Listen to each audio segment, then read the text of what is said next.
Bonjour à tous, il va y avoir de la houle ce week-end. Plusieurs quotidiens parlent en effet d'une vague bleue pour le second tour des municipales. Pour la Croix, l'élan dont a bénéficié l'UMP au premier tour devrait être confirmé. Seul obstacle, le maintien des listes Front National dans des villes que la droite pourrait prendre ou reprendre. À qui ? À la gauche, bien sûr.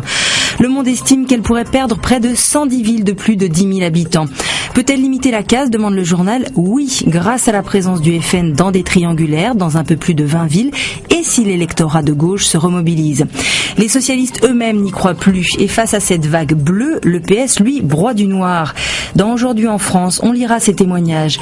Je ne vois pas pourquoi les électeurs se remobiliseraient. Je prédis une aggravation de la claque, dit un ministre.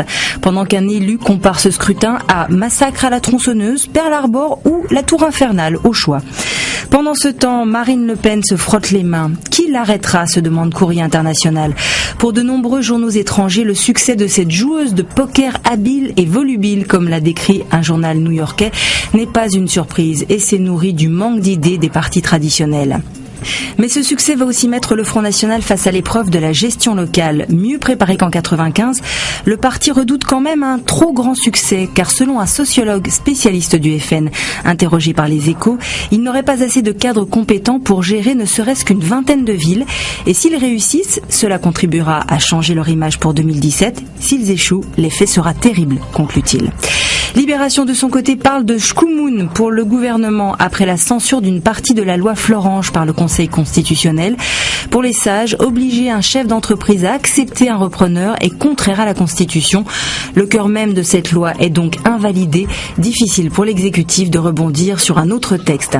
On reste dans le monde du travail avec le Figaro Écho qui revient sur les retraites et le casse-tête de la pénibilité. Un compte spécial devrait entrer en vigueur en 2015 pour permettre aux salariés réalisant des travaux pénibles de cumuler des points.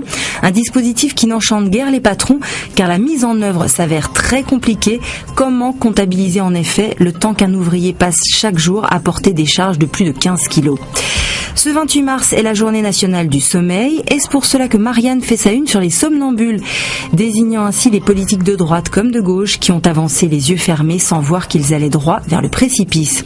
Mais pour changer de la politique, on lira aussi dans Marianne cet article sur Candy Crush, le petit jeu pour smartphone où l'on doit escamoter des bonbons aux couleurs acidulées.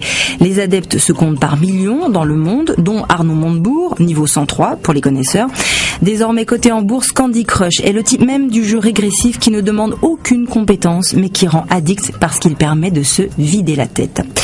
Le conducteur de cette voiture jouait-il à Candy Crush quand il a eu son accident ?